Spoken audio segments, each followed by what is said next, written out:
और जाहिर है इस इशू पर सियासत भी हो रही है। अखिलेश यादव योगी आदित्यनाथ पर लगातार हमले कर रहे हैं। अखिलेश ने कहा कि बीजेपी और आरएसएस ने अयोध्या को बदनाम कर दिया, प्रभु राम की नगरी का नाम मिट्टी में मिला दिया। अखिलेश ने कहा वो जल्दी ही अयोध्या जाकर रामलला के दर्शन करेंगे। 2027 में समाजवादी पार्टी की सरकार आएगी तो अयोध्या के पुराने वैभव को फिर से लौटाएंगे। लेकिन आज योगी ने अखिलेश को करारा जवाब दिया। योगी ने कहा कि अखिलेश को अकल आ गई या फिर वो भक्तों को धोखा दे रहे हैं, ये तो उन्हें नहीं पता, लेकिन ये बात कंफर्म है कि अखिलेश भगवान राम को मानने लगे हैं। ये सनातनियों की बड़ी वैचारिक जीत है। नहीं तो ये साइकिल तो दंगा का प्रतीक है, कर्फ्यू का प्रतीक है, लूटपाट का प्रतीक है। आप देखो कहीं भी जहां इनको मौका मिला था, इन्होंने अराजकता के सिवाय, उपद्रव के सिवाय कुछ नहीं दिया। आज धोखे में रख करके फिर ये लोग राम भक्तों को धोखा देना चाहते हैं। वर्तमान के वक्तव्यों को देख करके तो लगता है समाजवादी पार्टी के मुखिया को कुछ सद्बुद्धि आई है क्या, या धोखे दे रहे हैं, धूल झोंकने का काम कर रहे हैं। कह रहे हैं कि सरकार बन गई तो अयोध्या को चमकाएंगे। अरे अयोध्या को तो डबल इंजन सरकार मोदी जी के नेतृत्व में चमका चुकी है। वहां आपके सहयोग की आवश्यकता नहीं है, लेकिन इस सद्बुद्धि के लिए मैं आपको धन्यवाद भी देता हूं कि आपने अंततः अयोध्या को स्वीकारा है और ये हमारी वैचारिक विजय है। योगी मुरादाबाद में थे, इसलिए उन्होंने कुंदर की बाई इलेक्शन का जिक्र किया। योगी ने कहा कि कांग्रेस और समाजवादी पार्टी की सोच बाबर वाली है। बाबर ने सनातन पर अटैक किया, सनातनियों पर जुल्म किए। यही काम कांग्रेस और समाजवादी पार्टी की सरकारें करती थी। लेकिन अब वक्त बदल चुका है। यूपी प्रभु राम के आदर्शों पर चलेगा। यहां बाबरी सोच वालों का कोई काम नहीं। ये समाजवादी पार्टी की सोच बाबरी सोच है। ये बाबरी सोच विध्वंसक सोच होती है। ये बाबरी सोच कभी संबल के हरिहर मंदिर के अस्तित्व के साथ खिलवाड़ करती है। ठीक 500 वर्ष पहले संबल के साथ यही त्रासदी घटित हुई थी। अगर तत्कालीन समाज जागरूक होता, संबल में हरिहर मंदिर का कोई बाल बांका नहीं कर पाता। वहां के 67 तीर्थों का कोई बाल बांका नहीं कर पाता। वहां के 19 कूपों पर कोई जबरन कब्जा नहीं कर पाता। वहां पर कोई जबरन धर्मांतरण करके स्थानीय लोगों को जबरन आक्रांताओं के पीछे चलने के लिए मजबूर नहीं कर पाता।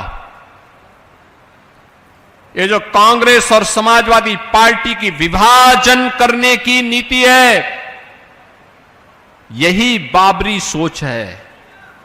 ये जातिवाद के नाम पर बांटना, क्षेत्र और भाषा के नाम पर बांटना, जातीय मुद्दों को उठा उठा करके समाज में विद्वेष पैदा करना, जिससे राष्ट्रवादी समाज कमजोर हो और जो लोग अपने विध्वंसक मंसूबों के साथ निगलने को तैयार होते हुए दिखाई देते हैं संस्कृति को, उन लोगों को मजबूत किया जा सके।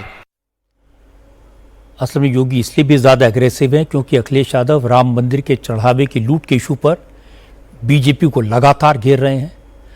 उन्होंने कहा जिस तरह के सबूत सामने आ रहे हैं उससे साफ है कि इसमें बड़े बड़े लोगों का इन्वॉल्वमेंट है। अब कुछ लोगों को बचाने की कोशिश हो रही है। भारतीय जनता पार्टी के शब्दकोश में न धर्म है न शर्म है। इनके लिए प्राथमिकता धर्म नहीं धन है। इनके लिए नेशन फर्स्ट नहीं है, डोनेशन फर्स्ट है। क्या कोई कल्पना कर सकता था श्रद्धा और आस्था से इतनी बड़ी खिलवाड़? जो दूसरों पे झूठे इल्जाम लगाते हैं, इस बार उनकी सच्ची चोरी भगवान ने खोल दी। इससे ज्यादा शर्मनाक बात क्या हो सकती है, जिससे पूरा देश और सनातनी लोग आस्था और श्रद्धा से और सनातन धर्म के लिए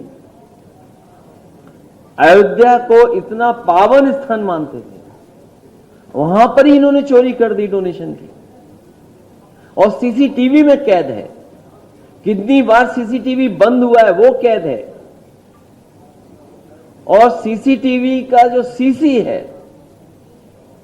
जिसका मतलब चंदा चोरी, चढ़ावा चोरी, गांव-गांव बात पहुंच गई है। केदारेश्वर धाम इटावा में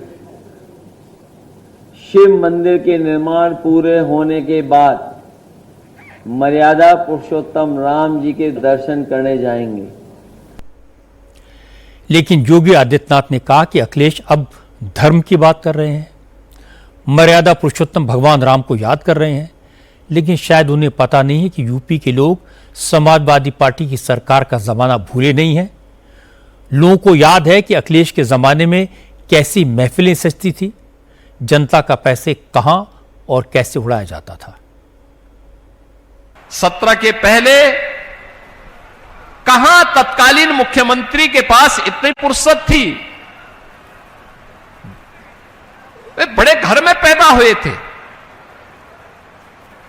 1 बजे, 12 बजे, 1 बजे सो करके उठना, 3 बजे तक तैयार होना, 5 बजे फिर अपने मित्र मंडली के साथ बैठ जाना, और महफिल जो जमती थी फिर वो जमी ही रह जाती थी, कभी उठती नहीं थी। तो जनता जनार्दन का हालचाल लेना और विकास की योजनाओं की फुर्सती कहां से थी। बहनों और भाइयों, उसी में जो भूले भटके मिल गए, तो जनता की गाड़ी कमाई का पैसा कहां जाता था, ये फिजूल खर्ची में। अयोध्या में भगवान राम के मंदिर में चोरी से अखिलेश को अच्छा खासा इशू मिल गया है, लेकिन उनकी मजबूरी है। उन्हें बताया गया कि यह मंदिर बाबरी मस्जिद को तोड़कर बनाया गया था, इसलिए उन्हें वहां नहीं जाना चाहिए, मुसलमान नाराज हो जाएंगे। योगी के लिए भी रामलला के मंदिर में दान की लूट एक बड़ी चुनौती है, इसीलिए योगी को यह इंश्योर करना होगा कि चोरी की रकम रिकवर हो, अभियुक्तों की प्रॉपर्टी पर भी बुलडोजर चले, राम मंदिर के पापियों को कोर्ट से कड़ी सजा मिले। योगी का अब तक का रिकॉर्ड तो यही है कि वो किसी को छोड़ेंगे नहीं, सजा जरूर दिलवाएंगे।